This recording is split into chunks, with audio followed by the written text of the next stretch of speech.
I'm Eleanor, 67 years old, and the day my son Raymond told me I'd ruined the mood at my own grandson's birthday party was the day something inside me finally broke. After years of swallowing my feelings and opening my wallet whenever he called, I never expected to be cast aside so casually. Little did I know that painful rejection would lead to an unexpected request just weeks later that would change our relationship forever. Before I share my story, where are you watching from today? Hit that subscribe button and let me know in the comments if you've ever had to make a difficult stand with family. I've always tried to be a good mother and grandmother. After my husband Frank passed away 10 years ago, I found myself navigating life alone after 42 years of marriage. We'd built a simple but good life together. Frank worked at the local manufacturing plant while I spent 40 years as a nurse at Memorial Hospital. It wasn't glamorous, but we managed to save enough for a modest retirement that allows me to live comfortably in the small 3-bedroom home we purchased when Raymond was just a toddler. Raymond was our only child, born when I was 27 after years of trying to conceive. Frank and I poured everything into giving him opportunities we never had. We drove second-hand cars and skipped vacations so we could pay for his baseball camps, private tutoring when he struggled with math, and eventually his college education.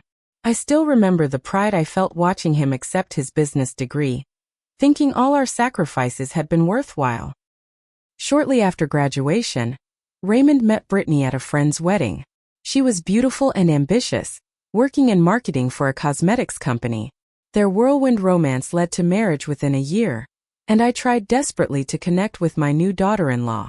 I invited her for lunch, offered to teach her Frank's famous spaghetti sauce recipe, and even suggested we go shopping together. But Brittany always had a polite excuse ready, her smile never quite reaching her eyes. "Mom, Brittany has her own mother," Raymond told me when I mentioned my concerns. "You're trying too hard. Give her space." So I stepped back, hoping time would warm the relationship. Then came the news that Brittany was pregnant, and 8 years ago, my grandson Tyler entered the world. The first time I held him, those tiny fingers wrapped around mine, I felt that overwhelming love that only grandparents understand. I vowed to be the best grandmother possible, even if it meant navigating the complicated dynamics with Brittany. Over the years, a pattern emerged. I was welcome to babysit Tyler when they needed a free childcare option, but family gatherings often happened without my knowledge. I'd see photos on social media of trips to the zoo or holiday celebrations where Brittany's parents featured prominently, while I learned about these events after they occurred. "We didn't want to bother you, Mom," Raymond would say when I expressed hurt feelings. "We know how busy you are with your volunteer work." The truth was, I would have dropped anything to spend time with Tyler. Instead, I found myself relegated to the periphery of their lives. Except when Raymond needed something. The first time he called asking for money was 3 years after Tyler was born. Their air conditioning unit had broken during a heat wave, and they were short on funds to replace it. "Just until my bonus comes through next month, Mom," Raymond promised. I transferred $3,000 immediately, worried about my grandson in the summer heat. The bonus came and went with no mention of repayment. Then came the car repair 6 months later. The down payment assistance when they wanted to move to a bigger house. The loan for Brittany's cosmetic dental work. Each time Raymond approached with the same apologetic charm, and each time, the loans transformed into gifts through the simple passage of time and lack of acknowledgement. I never pressed the issue, telling myself that helping my son was what mothers do. But with each withdrawal from my carefully managed retirement savings, a small voice in the back of my mind grew louder, questioning whether I was helping or enabling. Still, I silenced it, hoping that my financial generosity might somehow buy me the closeness with Raymond and Tyler that seemed eternally out of reach. What hurt most wasn't the money. It was the realization that I only seemed to exist in their lives when I could provide something tangible. Genuine phone calls to check on me were rare. Invitations to family events became increasingly scarce. And through it all, I smiled and pretended it didn't break my heart, afraid that expressing my hurt would push them even further away.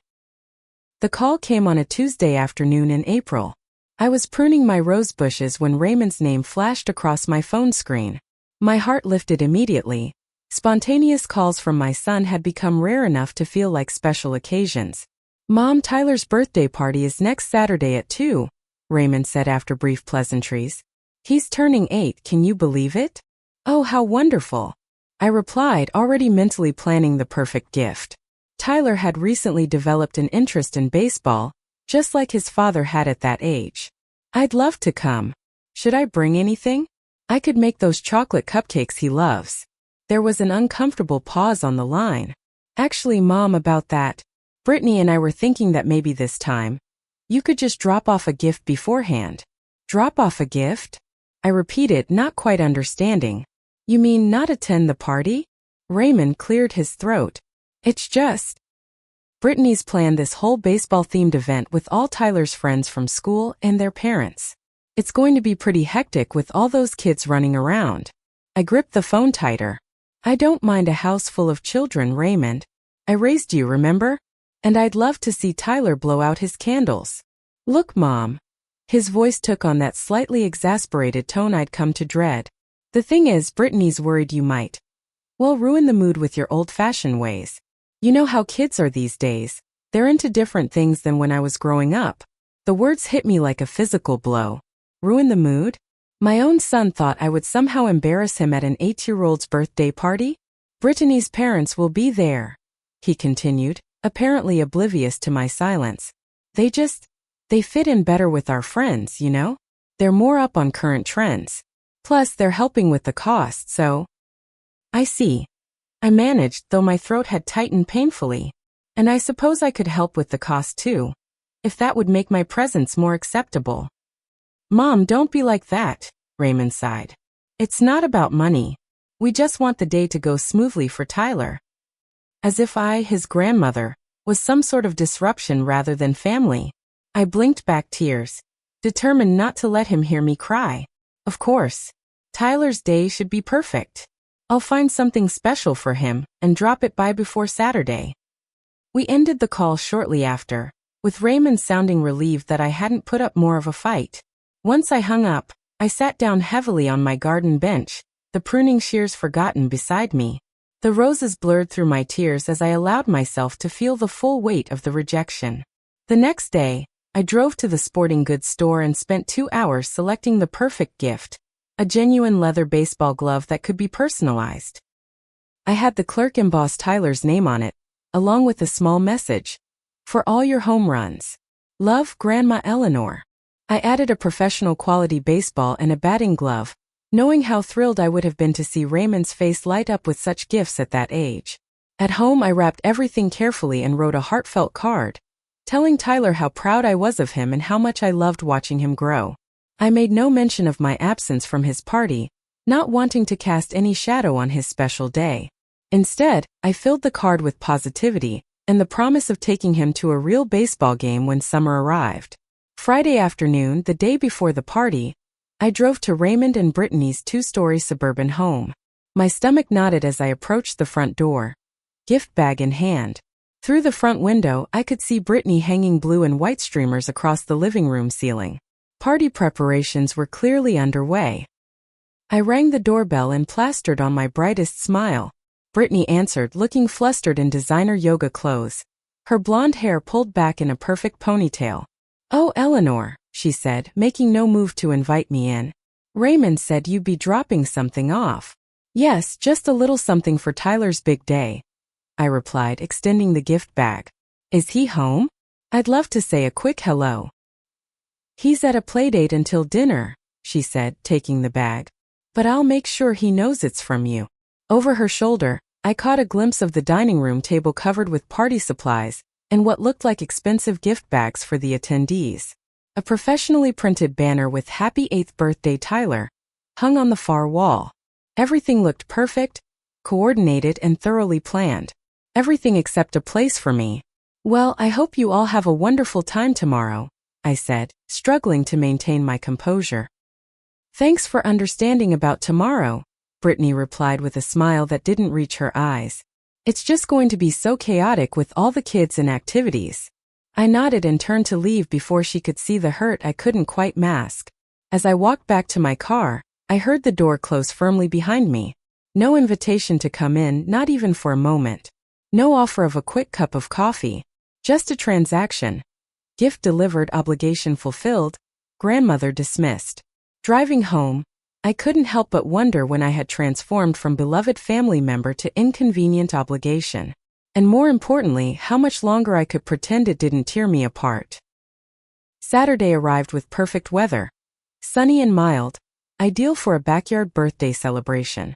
I woke early, my first thought being of Tyler and how excited he must be. For a brief, painful moment, I imagined the alternative universe where I would be helping set up games or frosting cupcakes, a natural part of my grandson's special day. Instead, I found myself alone in my kitchen, sipping coffee and wondering how to fill the empty hours stretching before me. I considered calling my sister in Arizona but decided against it. Margaret had never approved of how I let Raymond walk all over me, as she put it, and I wasn't in the mood for her well-intentioned but pointed remarks. At noon, knowing the party preparations would be in full swing, I tried to distract myself by tackling a long-postponed closet cleaning project. But after an hour of half-hearted sorting, I found myself doing exactly what I'd promised myself I wouldn't, scrolling through Brittany's social media. The first photos from party preparations were already posted. Brittany's mother Nancy arranging a magnificent baseball-themed cake. Raymond and Brittany's father James setting up a pitching game in the backyard. Tyler beaming in a new baseball jersey with his name emblazoned across the back. By mid-afternoon, more photos appeared. Tyler surrounded by friends blowing out candles. Brittany's parents prominently featured in family shots. Children running through sprinklers in the backyard. Each image was a fresh reminder of my exclusion, a glimpse into a family celebration where I somehow wasn't considered family enough to attend. I put my phone down and turned on a Hallmark movie, the kind with predictable plots and happy endings that usually comforted me. Today, even that couldn't penetrate my melancholy. The hours crept by and I found myself checking my phone repeatedly, hoping for some acknowledgement, perhaps a photo of Tyler with my gift, or even a brief call to thank me. Nothing came. Evening descended and I prepared a simple dinner for one. A grilled cheese sandwich and tomato soup, comfort food from my own childhood. As I ate at my kitchen table, I wondered if they'd even given Tyler my gift yet, or if it sat forgotten amid the excitement and pile of presents from important guests. At 8:43 p.m., my phone finally chimed with a text message. My heart leapt, hoping to see Tyler's name, perhaps with Raymond's help sending a thank you. Instead, it was a brief message from Raymond. Tyler loved your gift. Thanks. 4 words. Not even enough effort for complete spelling. No photo, no details about Tyler's reaction, no invitation to see him soon. Just a perfunctory acknowledgement that seemed designed to prevent me from asking questions, rather than to genuinely share my grandson's joy. I set the phone down without replying, suddenly too tired to maintain the pretense that this was acceptable treatment. The next morning, I called my friend Judy, the only person besides my sister who knew the full extent of my complicated relationship with Raymond and Brittany. They did what? Judy's indignation blazed through the phone. Excluded you from your own grandson's birthday party? Eleanor, that's beyond hurtful, it's cruel. They said I'd ruin the mood. I admitted, the words still painful to speak aloud. Apparently, I'm too old-fashioned to fit in with their crowd. That's ridiculous, Judy declared. You're one of the most adaptable people I know. Remember when we took that social media class at the community center? You were posting on Instagram before any of our other friends even knew what it was. Her loyalty warmed me, but didn't erase the fundamental problem. I just don't know what to do anymore, Judy. Every time I think about confronting Raymond, I worry he'll cut me off from Tyler completely. And that's exactly why he keeps treating you this way, Judy said gently. Eleanor, you've been a doormat since Frank died. Raymond knows you'll never rock the boat, because you're terrified of losing what little connection you have with Tyler. But honey, what kind of connection is this? Being excluded from important events? Receiving forward text messages? Only hearing from him when he needs money? Her words stung because they contained the truth I'd been avoiding.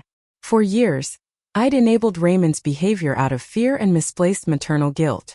I'd convinced myself that accepting scraps of attention was better than risking no relationship at all. But where had that strategy left me? Alone on my grandson's birthday, scrolling through photos of a celebration I should have been part of. You're right, I whispered, a new resolve forming within me. This can't continue. So what are you going to do about it? Judy challenged. I'm not sure yet, I admitted.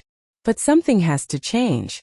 I need to respect myself enough to expect better treatment. After our call, I took a long walk around my neighborhood, pondering my years of enabling behavior. I'd always justified my financial generosity as helping my son, but had I really been helping him by allowing him to treat me as an ATM with no consequences? What lessons was I teaching him about respect and family relationships? More importantly, what example was I setting for Tyler about how grandmothers should be treated? By the time I returned home, something had shifted within me. The hurt remained, but alongside it grew a quiet determination. I couldn't control Raymond's behavior, but I could control my response to it. I could establish boundaries. I could require respect as a condition of my generosity. I could finally stand up for myself. I just didn't expect the opportunity to arise quite so soon. Exactly 2 weeks after Tyler's birthday party, I was startled by a knock at my front door on a Wednesday evening. I wasn't expecting anyone, and door-to-door salespeople rarely ventured down my quiet cul-de-sac. When I peered through the peephole and saw Raymond shifting uncomfortably on my porch, surprise and a rush of conflicting emotions swept through me. I opened the door, instinctively smoothing my hair. Raymond? This is unexpected. Hey, Mom, he said, leaning in to give me a quick, perfunctory hug. Thought I'd stop by and check on you. It's been a while. 2 weeks and 3 days to be exact. Not that I was counting. Come in, I said, stepping aside. Can I get you something to drink? I made fresh iced tea this morning. That would be great, thanks. I busied myself in the kitchen while Raymond settled in the living room, noting how he checked his phone twice before setting it on the coffee table. When I returned with 2 glasses of tea, he was examining the framed photos on my mantel, mostly pictures of Tyler that I'd printed from social media since I so rarely had the opportunity to take any myself. Tyler's getting so big, I said, handing him his drink. How is he doing with baseball? Is he enjoying it? Raymond's face brightened genuinely for the first time since arriving. He's actually pretty good. Has a natural swing. The coach says he has potential if he sticks with it. That's wonderful, I replied, sinking into my armchair. I'd love to come to a game sometime. Yeah, definitely, Raymond said vaguely, the same response he gave whenever I expressed interest in Tyler's activities. So, Mom, how have you been? Keeping busy. We exchanged pleasantries for nearly 20 minutes, surface-level conversation about my garden, his work, the unusually warm spring weather. Yet something in his demeanor felt forced, his attention repeatedly drifting to his phone or out the window. I'd been a mother long enough to recognize when my son had something on his mind. Raymond, I finally said, it's lovely to see you, but I have a feeling this isn't just a social call. Is something wrong? He set down his glass and leaned forward, elbows on knees. Can't a son just visit his mother? Of course, I replied evenly. But you usually call first and you seem preoccupied. Raymond sighed, running a hand through his hair, a gesture so reminiscent of his father that my heart ached momentarily. Okay, look, we're in a bit of a tight spot right now. Financially. There it was. The real reason for the unexpected visit. Brittany's company did some restructuring, and her hours got cut back, he continued. We're coming up short for rent this month. Just temporarily, of course. Once things stabilize. How much do you need? I asked, more out of habit than genuine inquiry. 2,000 would cover it, Raymond said, relief already evident in his voice, as if my question itself confirmed I would provide the money. Just until Brittany finds something else or gets her hours back. You know we're good for it. Were they, though? In that moment, I mentally calculated how much money Raymond had borrowed over the years without repayment. It was well into 5 figures, money that had come from my carefully managed retirement savings, funds that were supposed to secure my own future. The thing is, Raymond continued, oblivious to my internal calculations, with Tyler's activities and all his school expenses, we're just stretched a bit thin right now. Brittany maybe went a little overboard with his birthday party, but you know how she is. Only wants the best for him. The best for him. The phrase echoed in my mind as I recalled being told I wasn't the best for my own grandson's celebration. That I would ruin the mood with my presence. Brittany's parents helped with the party, but they're on a fixed income now that her dad's retired, Raymond added, as if anticipating my unspoken question about why they couldn't help instead. I watched my son fidget on my couch, already reaching for his phone as if to open his banking app, so confident was he in my acquiescence.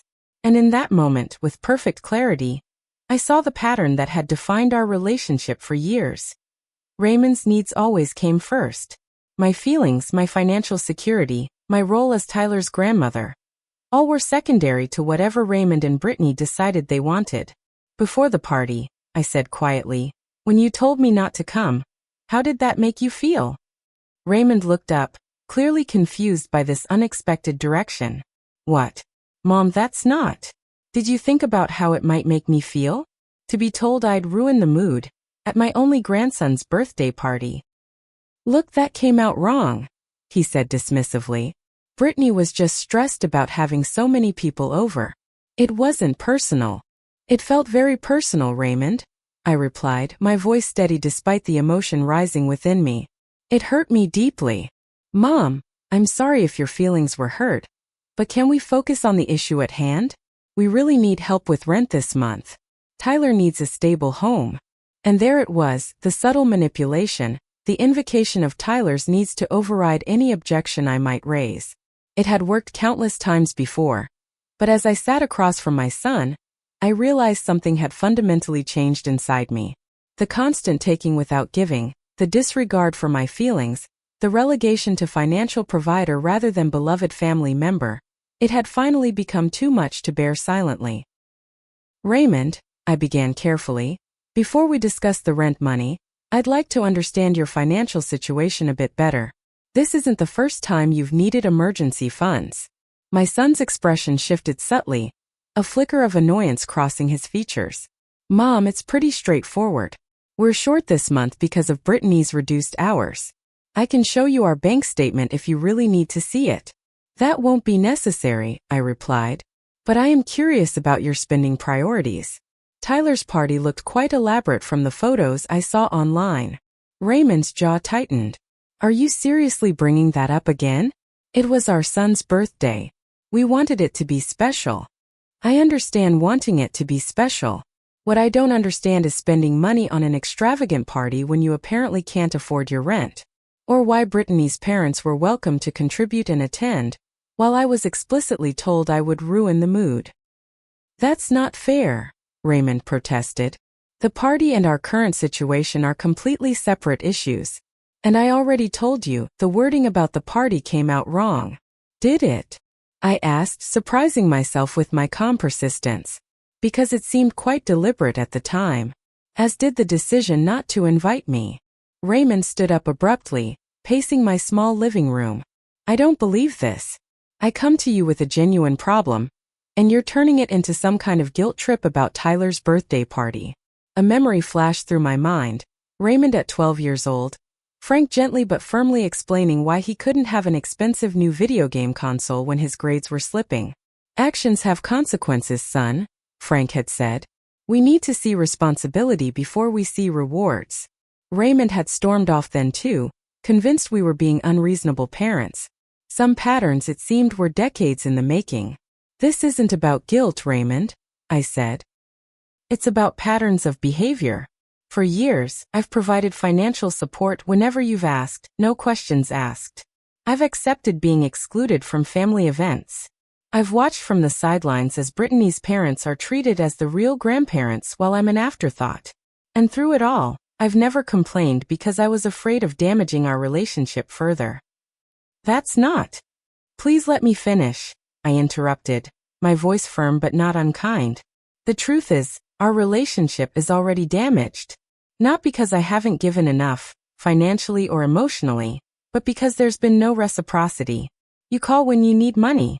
You text forward messages after excluding me from important family celebrations. You treat me as a financial resource rather than your mother who loves you. Raymond's face flushed with anger. That's ridiculous. Just because we don't do everything exactly how you want doesn't mean we don't value you. But we have our own lives, Mom. We can't always be worrying about your feelings. Yet you expect me to always be worrying about your financial needs, I pointed out.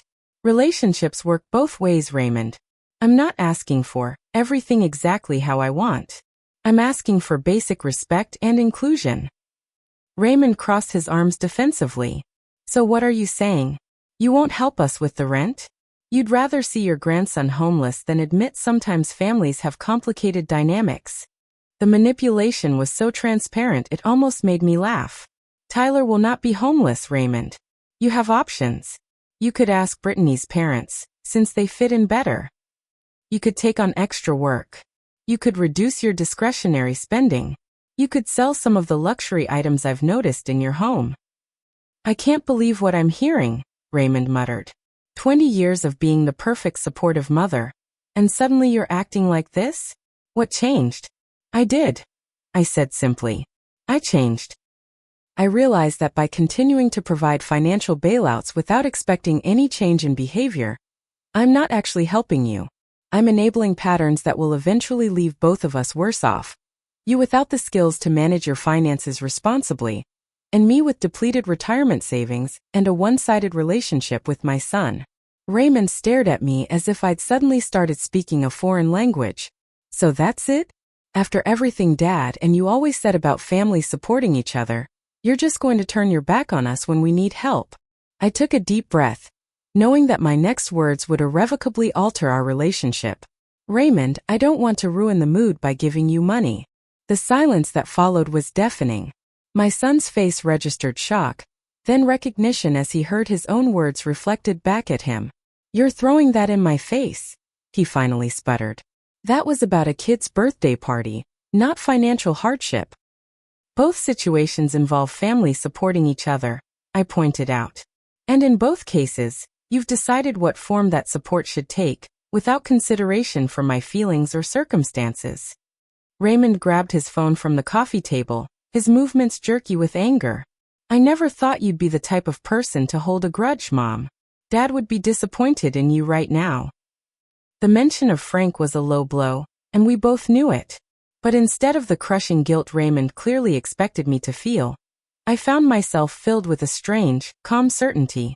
Your father taught you about responsibility and self-reliance, Raymond.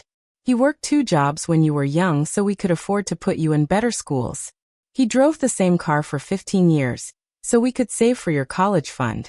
What would disappoint him is seeing how quickly you've forgotten those lessons in favor of easy bailouts and material possessions you can't afford. You know what? Forget it, Raymond snapped, heading for the door. We'll figure it out ourselves. But don't expect to be seeing much of Tyler if this is how you're going to be. Family goes both ways, Mom.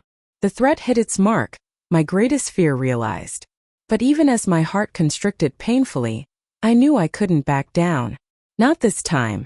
I love Tyler more than you can imagine, I said, my voice catching slightly. Using him as leverage against me is cruel, Raymond. It doesn't solve your financial problems, and it only hurts an innocent 8-year-old boy who deserves a relationship with his grandmother. Raymond paused at the door, his back to me. For a moment I thought perhaps my words had penetrated, that he might turn around and approach this conversation differently. Instead he yanked the door open. We'll be in touch when things settle down, he said coldly, not looking back as he strode to his car. I stood in the doorway watching him drive away, torn between the urge to call him back and promise the money after all, and the knowledge that doing so would only perpetuate the unhealthy dynamic that had brought us to this point. For the first time in years I had stood my ground. The ground felt shaky beneath my feet, uncertain and frightening in its unfamiliarity, but it was undeniably mine. The silence that followed my confrontation with Raymond stretched from days into weeks. I checked my phone obsessively at first, both dreading and hoping for a message. When none came, I oscillated between satisfaction at having finally established boundaries and crushing guilt that I might have permanently damaged my relationship with my son and grandson. You did the right thing, Judy insisted during our weekly coffee dates. Raymond needs to learn he can't just use you as his personal bank. I nodded, but the gnawing worry persisted. Had I been too harsh? Too abrupt in changing the rules of our relationship? Should I have given him the money one last time with clear expectations for the future? May turned to June, And Tyler's baseball season was in full swing according to the occasional photos Brittany posted online. I ached seeing him in his uniform, knowing I was missing his games. Twice I composed text messages to Raymond, then deleted them before sending. Pride and principle kept me from reaching out, but the silence was becoming its own form of torture. Then, on a rainy Tuesday afternoon in late June, my doorbell rang. I opened it to find not Raymond or Tyler, but a woman in her early 60s with Brittany's blonde hair and familiar features, Nancy, Brittany's mother, whom I'd met briefly at Tyler's christening and then only glimpsed in social media photos since. "Eleanor," she said, looking nearly as surprised to see me as I was to see her. "I hope I'm not interrupting anything." "No, not at all," I managed, confused by her presence. "Would you like to come in?" Nancy nodded, following me into the living room. An awkward silence settled between us as I offered her tea, which she politely declined. "I suppose you're wondering why I'm here," she finally said, smoothing her linen pants nervously. "The thought had crossed my mind," I admitted. Nancy sighed. "This is rather uncomfortable, but I felt someone should reach out to you directly. Raymond and Brittany have been staying with us for the past 2 weeks. They lost their apartment." The news hit me like a physical blow. Despite our confrontation, I never truly believed Raymond would end up evicted. "I had no idea," I whispered. "I didn't think you did," Nancy replied. "From what Brittany's told me over the years, you've always been very generous with them, which is why I was surprised when Raymond said you'd refused to help with their rent. It seemed out of character from what I knew of you."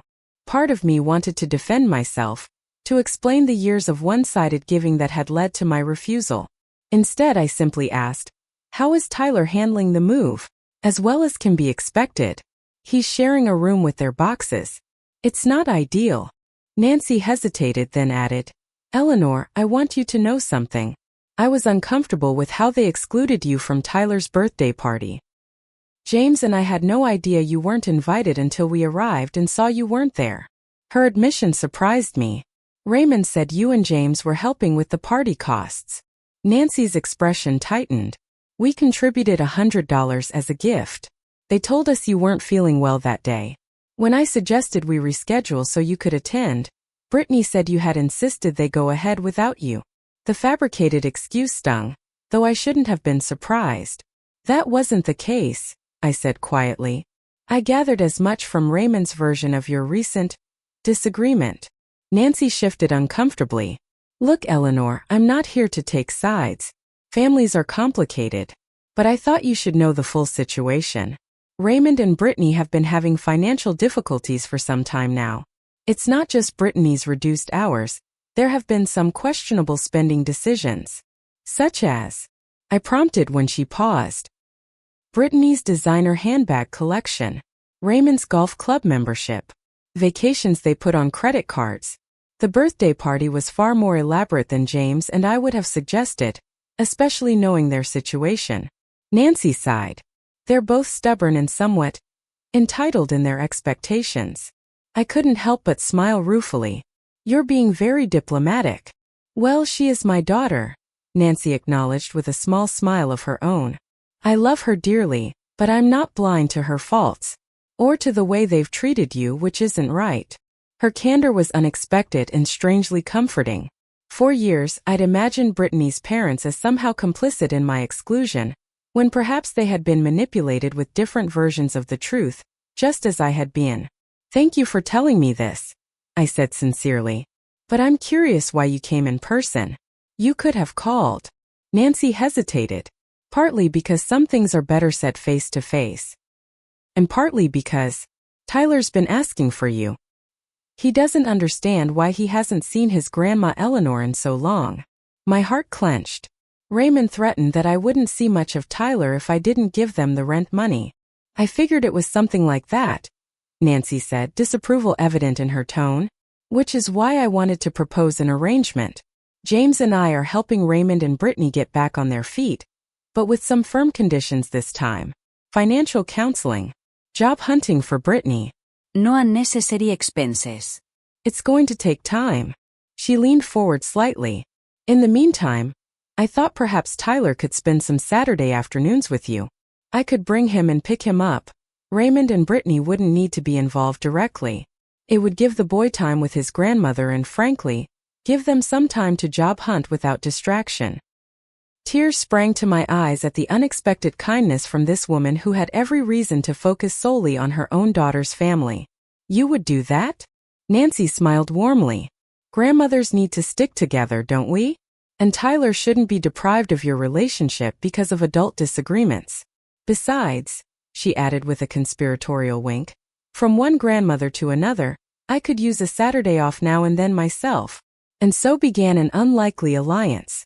The following Saturday, Nancy dropped Tyler off for an afternoon of baking cookies and playing board games.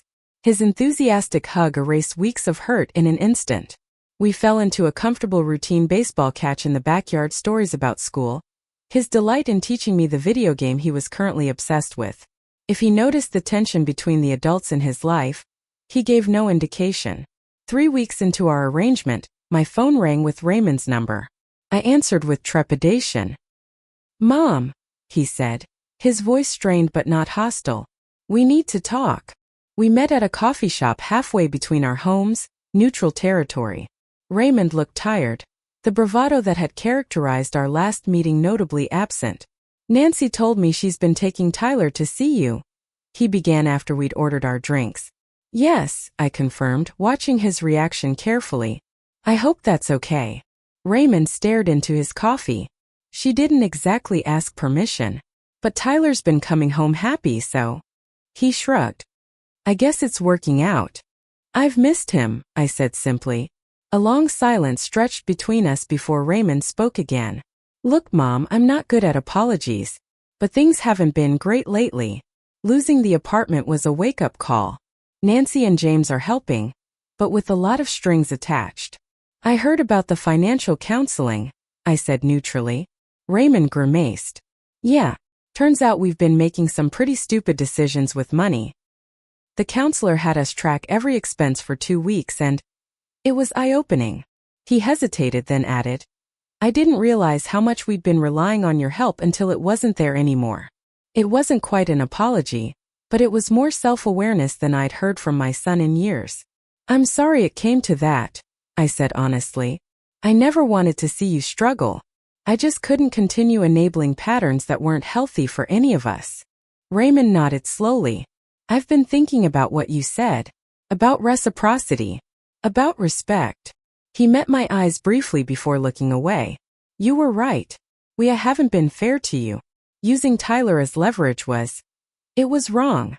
The admission, halting and imperfect as it was, meant more than any grand apology could have. "Thank you for saying that," I replied. "It means a lot to hear."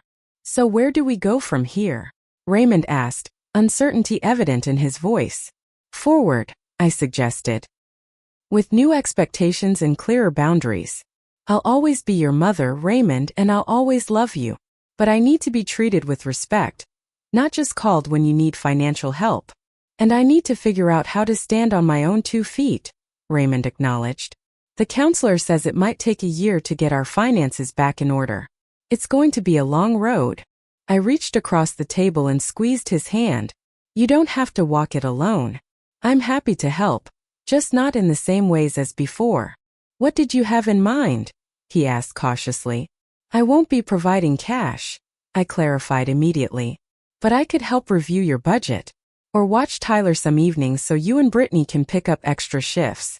Or teach you some of the money-saving tricks your father and I used when we were starting out." Raymond's smile was small but genuine. "Dad was always so good with money. Remember how he used to check all the grocery store flyers before shopping? And repair everything himself instead of replacing it?" I added, the shared memory warming the space between us. "He would have wanted to see you develop those same skills." Our conversation continued, tentative but increasingly comfortable, as we began the delicate work of rebuilding our relationship on healthier foundations. There would be setbacks ahead, I knew. Old patterns don't disappear overnight. But for the first time in years, I felt hopeful that we were moving toward something better. As we prepared to leave, Raymond hesitated. "Mom, about Tyler's birthday. I should never have said you'd ruin the mood. The truth is, Brittany was worried you'd notice how much we were spending and say something. It wasn't about you being old-fashioned at all. The honesty, painful as it was to hear, was refreshing. Thank you for telling me the truth. Next birthday, Raymond promised, you'll be there. No question. It was a small promise, but an important one. A first step on a long journey of healing and change. 6 months after that coffee shop conversation with Raymond, I found myself sitting on aluminum bleachers on a crisp December morning, cheering as Tyler ran across a soccer field. Next to me sat Nancy, who had become an unexpected friend through our shared grandmotherly bond. On my other side was Raymond, occasionally calling out encouragement to his son. He's getting really good, I remarked, watching Tyler deftly maneuver the ball away from an opponent. Soccer was a more economical choice than continuing baseball, Raymond explained. One ball instead of all that equipment. And the community league fees are half what the travel baseball team would have cost. Such practical considerations would never have factored into Raymond's decision-making 6 months ago.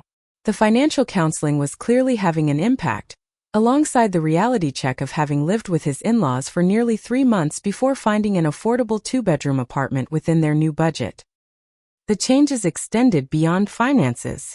Every other Sunday now belonged to Grandma Eleanor time. Sacred hours when Tyler came to my house for baking, gardening, board games, or whatever activity struck our fancy. Sometimes Raymond joined us. Sometimes he used the time to work an extra shift at the retail job he'd taken to supplement his regular income. Brittany remained somewhat distant, but the open hostility had faded. When I arrived at their new apartment for Tyler's half-birthday celebration, a modest affair with homemade cake and a few small gifts, she had greeted me politely and even asked for my mother's pumpkin pie recipe for their Thanksgiving meal. Small steps but meaningful ones. Mom, Raymond said as we watched Tyler take a water break on the sidelines, I've been meaning to tell you something. We're finally caught up on all our credit card debt. Pride swelled in my chest, not because I had fixed his problems, but because he had done the difficult work himself. That's wonderful, Raymond. I know it hasn't been easy. Hardest 6 months of my life, he admitted with a rueful smile.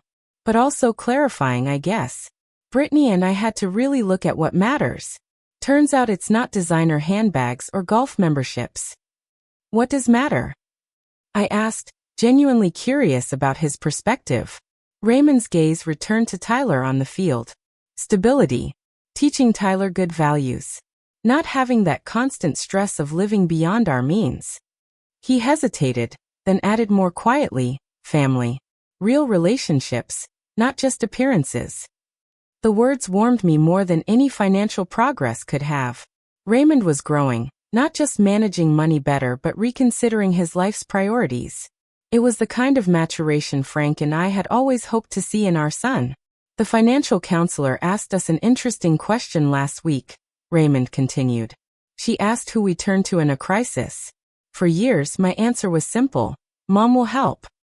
But when that option wasn't there anymore, we had to get creative. Work harder. Make sacrifices. Ask for help in ways that didn't involve money. Like Nancy taking Tyler on Saturdays, I noted. Exactly. Or my coworker teaching me how to change my own oil instead of taking the car to the shop. Or Brittany's cousin showing her how to cut Tyler's hair at home. Raymond shook his head, a mix of embarrassment and wonder on his face.